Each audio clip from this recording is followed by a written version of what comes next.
Shalom, brothers and sisters. I know it's been too long, but this is going to be one of the first videos for a calendar series. We're going to test just different aspects from new moons to the length of years, the length of months, just different aspects of the calendar. So this video here is going to be addressing the 30, 30, and 30 plus 1, or the 30, 30, 31 found in Enoch. Jubilees touches base on this as well.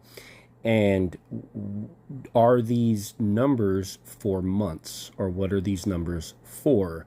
And then, does Jubilees and Enoch agree with each other on this? And then do they agree with scripture, which would be, the 66? Does that have anything to add to this where we would have issues or not? All right.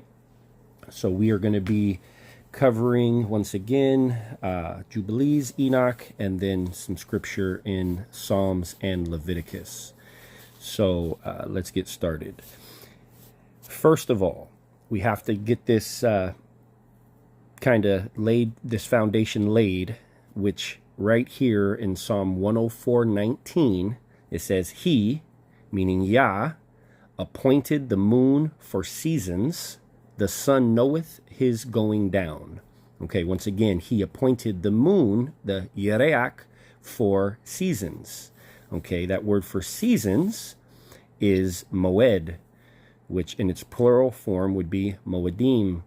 So right here you see Yereach for moon and moed for seasons. So he appointed the moon for the moedim, for the moed. Okay, we have to understand that. That has to be foundation.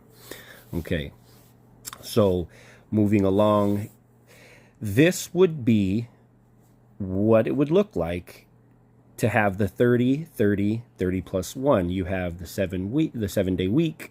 You have the first column, which would be the first season, if you will, 30, 30, 30 plus 1, 30, 30, 30 plus 1, 30, 30, 30 plus 1. And again, this intercalation week, we're not even going to touch base on that in this video, but please believe we will get to that in a future video. So, moving along to the book of Jubilees.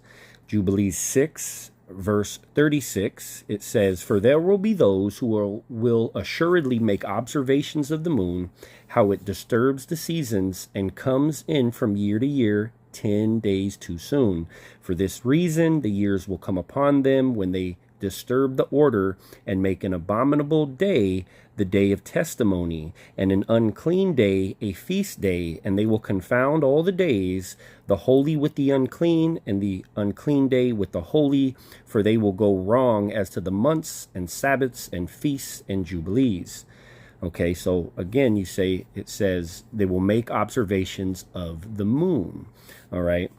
Continuing, verse 38, For this reason I command and testify to thee, that thou mayest testify to them, for after thy death thy children will disturb them, so that they will not make the year 364 days only. For this reason they will go wrong as to the new moons and seasons and Sabbaths and festivals, and they will eat all kinds of blood with all kinds of flesh. So right here, Jubilees is making a statement that, there will be in future times those that will be making observations of the moon and going astray because of it. Okay, if we backtrack in Jubilees a little bit, going to verse 23, it says, And on the new moon of the first month, and on the new moon of the fourth month, and on the new moon of the seventh month, and on the new moon of the 10th month are the days of remembrance, and the days of the seasons in the 4 divisions of the year. These are written and ordained as a testimony forever. So what those 4 days would be is, if we go back to this slide, that 31st day at the end of each season is what Jubilees would be making reference to here. Okay, the problem is this. It says the new moon of all these days. So if the new moon has to fall on that 31st day in all 4 seasons, we have a huge problem. We have a huge problem. Because if you follow the moon and track it and observe it and see its cycles, it consistently has either 29 or 30 days only, never 31. So if you started with a certain new moon and you're tracking along thinking this month's got to have 30 days, this month's got to have 30 days, and then this month's got to have 31, you won't be spotting new moons at that time. And if we pinpoint this to where it says the new moon of the 7th month, well, the new moon of the 7th month is a very specific holy day, Yom Teruah, the Day of Trumpets, where if the moon is used to calculate that day, and then even if you move forward from that point, none of these new moons are going to line up with this 30, 30, 30, and 1. So it cannot be both. Either the moon is not for these things, which some subscribe to that, which would go completely against what we first read in Psalm 104:19.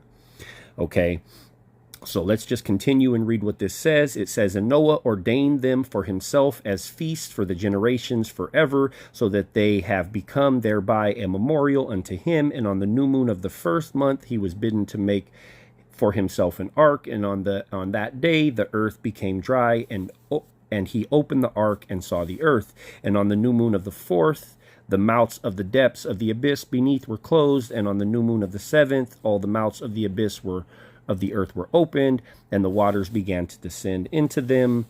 And on the new moon of the 10th month, the tops of the mountains were seen, and Noah was glad, and on this account he ordained them for himself as feasts for memorial forever, and thus they are ordained, and they are placed, and they placed them on the heavenly tablets. Each had 13 weeks. From one to another passed their memorial, from the 1st to the 2nd, from the 2nd to the 3rd, from the 3rd to the 4th. And all the days of the commandment will be 2 and 50 weeks of days, and these will make the entire year complete. Thus it is engraven and ordained on the heavenly tablets, and there is no neglecting this commandment for a single year or from year to year.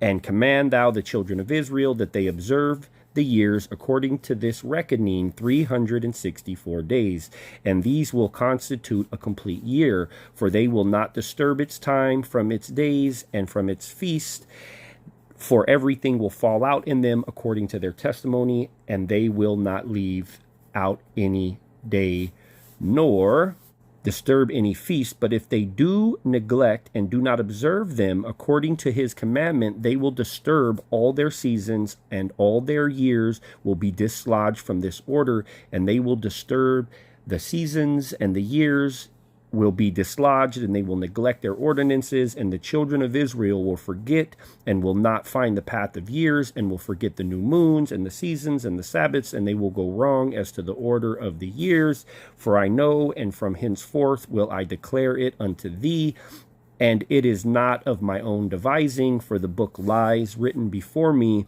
and on the heavenly tablets the divisions of days is ordained, lest they forget the feast of the covenant, and walk according to the feast of the Gentiles after their error and after their ignorance. For there will be those who will assuredly make observations of the moon, how it disturbs the seasons, and comes in from year to year 10 days too soon.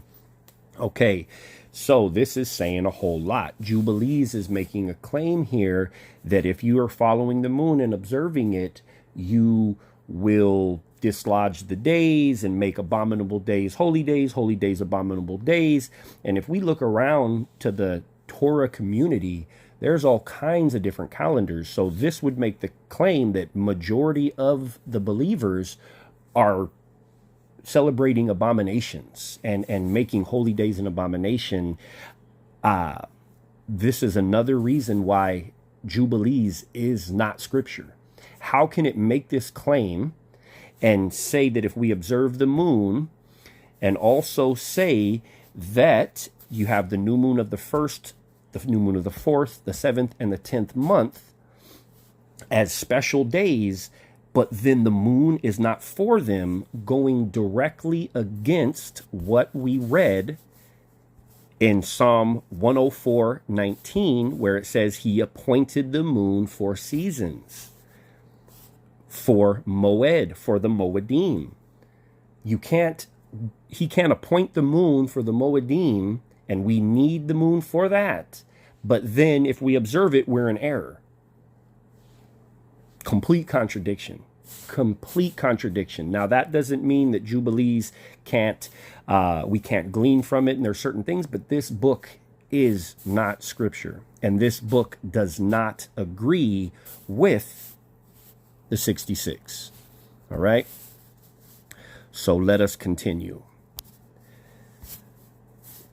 Let's see what Enoch has to say.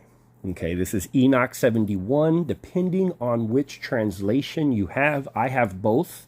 So in some versions, this is chapter 71. In some versions, this is chapter 72. Okay, so Enoch, first Enoch chapter 71, the book of the revolutions of the luminaries of heaven according to their respective classes, their respective powers, and their respective periods, their respective names, the places where they commence, their progress, and their respective months, which Uriel, the holy angel who was with me, explained to me. He who conducts them, the whole account of them, according to every year of the world forever, until a new work shall be effected, which will be eternal. This is the first law of the luminaries. The sun and the light arrive at the gates of heaven, which are on the east, and on the west of it at the western gates of heaven. I beheld the gates whence the sun goes forth, and the gates where the sun sets, in which gates also the moon rises and sets. And I beheld there the conductors of the stars among those who precede them. 6 gates are at the rising, and 6 at the setting of the sun.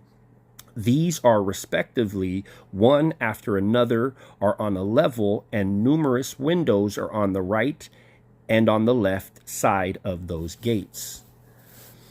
First proceeds forth that great luminary which is called the sun, the orb of which is as an orb of heaven, the whole of it being replete with splendid and flaming fire. Its chariot, where it ascends, the wind blows. The sun sets in heaven, and returning by the north to proceed towards the east, it is conducted so as to enter by that gate and illuminate the face of heaven. In the same manner, it goes forth in the first month by a great gate. It goes forth from the fourth of those 6 gates which are at the rising of the sun.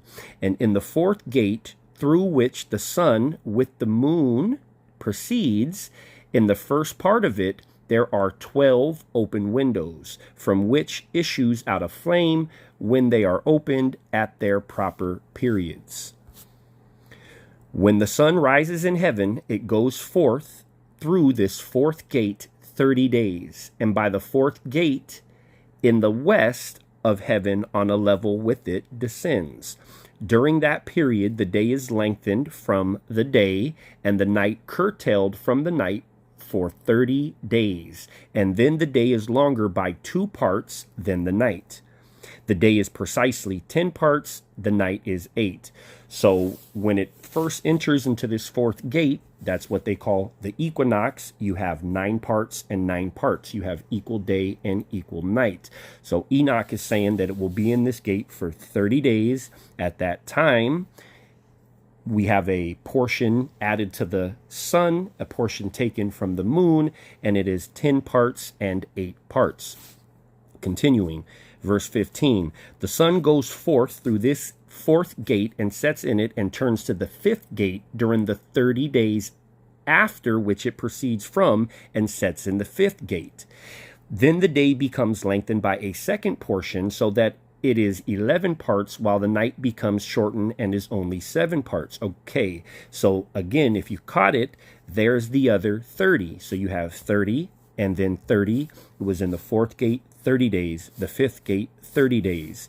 If we continue, verse 17, the sun now returns to the east, entering into the sixth gate and rising and setting in the sixth gate, 31 days on account of its signs. So there's your 30, 30, 31. At that period, the day is longer than the night, being twice as long as the night, and becomes 12 parts. Okay, but the night is shortened and becomes 6 parts. Then the sun rises up. That day may be shortened and the light lengthened. All right, so this is like the summertime. This is, June, July. The sun is in the peak of the sixth gate, and then it's going to go right back through the sixth gate, heading back towards the fifth and the fourth, and so on, if we just continue reading. Okay, verse 20, and the sun returns towards the east, entering into the sixth gate, where it rises and sets for 30 days. When that period is completed, the day becomes shortened precisely 1 part, so that it is 11 parts, while the night is 7 parts. Then the sun goes forth from the west, from that sixth gate, and proceeds eastwards, rising in the fifth gate for 30 days, and setting again westwards in the fifth gate of the west. Okay, so again, you're having this 30, we have 30, 30, 31. Then again, it's going back through the sixth gate, 30 days. It's going through the fifth gate, 30 days. At that period, the day becomes shortened 2 parts and is 10 parts, while the night is 8 parts. Then the sun goes from the fifth gate as it sets in the fifth gate of the west and rises in the fourth gate for 31 days on account of its signs, setting in the west. At that period, the day is made equal with the night, and being equal with it, the night becomes 9 parts and the day 9 parts. So this would be the fall equinox, and it's went from fourth gate, fifth gate, sixth gate, swinging back through the sixth, fifth, fourth, and now it will be going into the third gate.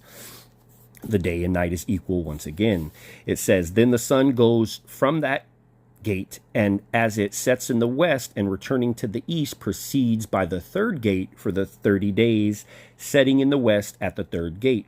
At that period, the night is lengthened from the day during 30 mornings, and the day is curtailed from the day during 30 days, the night being 10 parts precisely, and the day 8 parts. The sun now goes from the third gate as it sets in the third gate in the west, but returning to the east, it proceeds by the second gate for 30 days. The sun now goes from the third gate as it sets in the third gate in the west, but returning to the east, it proceeds by the second gate of the east for 30 days. In like manner also it sets in the second gate in the west of heaven.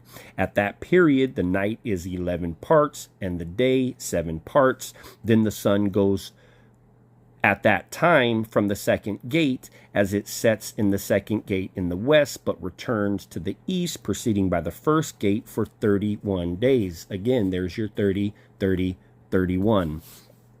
And sets in the west in the first gate.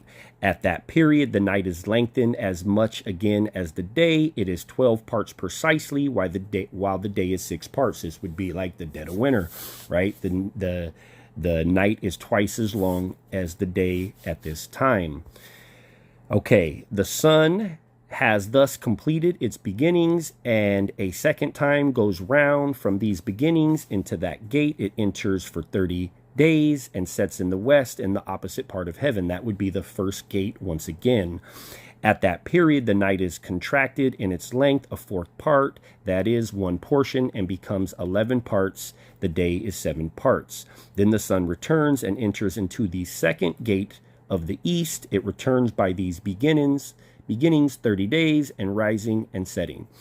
At that period, the night is contracted in its length. It becomes 10 parts, and the day 8 parts. The sun goes from that second gate and sets in the west, but returns to the east and rises in the east in the third gate, 31 days, setting in the west of heaven. At that period, the night becomes shortened. It is 9 parts, and the night is and the night is equal with the day. The year is precisely 364 days. The lengthening of the day and night and the contraction of the day and night are made to differ from each other by the progress of the sun. By means of this progress, the day is daily lengthened, the night greatly shortened, and this is the law and progress of the sun, and its turning when it turns back, turning during 60 days and going forth. This is the great everlasting luminary, that which he names the sun forever and ever. This also is that which goes forth, a great luminary, and which is named for its peculiar kind, as God commanded, and thus it goes in and out, neither slacking nor resting, but running on its chariot by day, and by night it shines with a seventh portion of light from the moon. Okay, so this is starting to getting into something different.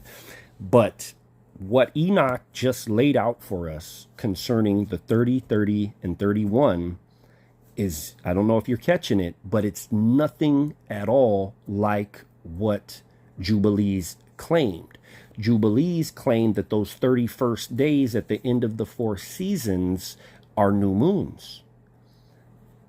But they can't be. They just cannot be. It can't be both. That's why people that usually rock with the 364 only calendar don't use the moon for months at all. But if the moon is for the Moedim, we have a problem. It cannot be both. But what Enoch just said is those are not months. Those are periods of time that the sun passes through these separate gates. 30, 30, 30 and 1, 30, 30, 30 and 1, so on and so forth. That wouldn't be a problem with what Psalm 104:19 says. I guess if you really wanted to label them as months, you could call them lunar months or solar months, but that's not a biblical month, because a biblical month is based off of the moon. Why? The moon is for the Moed, for the Moedim. All right. Jumping ahead into Enoch 77, it says, it becomes precisely completed on the day that the sun descends into the west, while the moon ascends at night from the east. The moon then shines all the night until the sun rises before it, when the moon disappears in turn before the sun. This has to do with a full moon. Where light comes to the moon, there again it decreases until all its light is extinguished and the days of the moon pass away. Then its orb remains solitary without light. During 3 months, it affects in 30 days each month's its period. And during 3 months, it affects it in 29 days each. These are the times in which it affects its decrease in its first period and in the first gate, namely in 177 days. And at that time of its going forth, during 3 months, it appears 30 days each, and during 3 more months, it appears 29 days each. Okay, so in a 6-month period, you should have 3 30-day months and 3 29-day months. In a 12-month period, you should have 6 30-day months and 6 29-day months. Okay, that has nothing to do with the 30, 30, and 31. It just can't be both. All right, here in Leviticus 23, and Yah spoke unto Moses, saying, speak unto the children of Israel, saying, in the 7th month, in the first day of the month, shall you have a Sabbath, a memorial of blowing trumpets, and holy convocation. You shall do no servile work therein, but you shall offer an offering made by fire unto Yah. Okay, so here we have very precisely on the first day of the 7th month, it's a very specific time. Well, if the moon is for the Moedim, and the moon is for telling us when this first day is, how can it not be for telling us when the first day of every other month is? And if you start at the beginning of the year with the equinox, and you start counting 30, 30, 31s, well, guess what? When you get to the 7th month, 182 days later, you will not have the new moon of the 7th month. That thing would have been It's going to be off by some days. Okay, it's going to be off by about a week. So it can't be both. So if we continue, once again, he appointed the moon for seasons. The sun knoweth his going down. Once again, into the interlinear, Psalm 104:19, the Yereach, the moon, is for the Moed. All right, brothers and sisters, we cannot have the moon for the Moed and just rock with 30, 30, 31 for months, something that Jubilees seems to be telling us we should be doing, or, that the 30, 30, 31 is what we should be doing, and that's our months, and saying if you pay attention to the moon, you're going to be in error. Nah, Jubilees is in error. Jubilees doesn't know what it's talking about. Jubilees doesn't even agree with Enoch. Enoch doesn't present a problem as far as this goes with the 30, 30, 31 for time periods in which the sun is in these gates, because that has nothing to do with new moons and new months. These are two different things. Where it could throw you off thinking that the 30, 30, 31 is for months, brothers and sisters, it is not. It is not. And we're almost at 30 minutes just with this one subject, one point, where there's many other points to go over. If you guys have certain things you would like addressed, please drop a comment. Let me know. We're going to be getting into all of this. But that is what I have for you. Okay. The moon, the Yereach, is for the Moed. Okay. Not just 30, 30, 31 pre-selected dates where we don't even have to observe the moon at that point. Nah. Okay, it's observation over calculation every day over here at Truth Over Tradition. All right, well, Yah bless you and keep you. And until next time, shalom, brothers and sisters.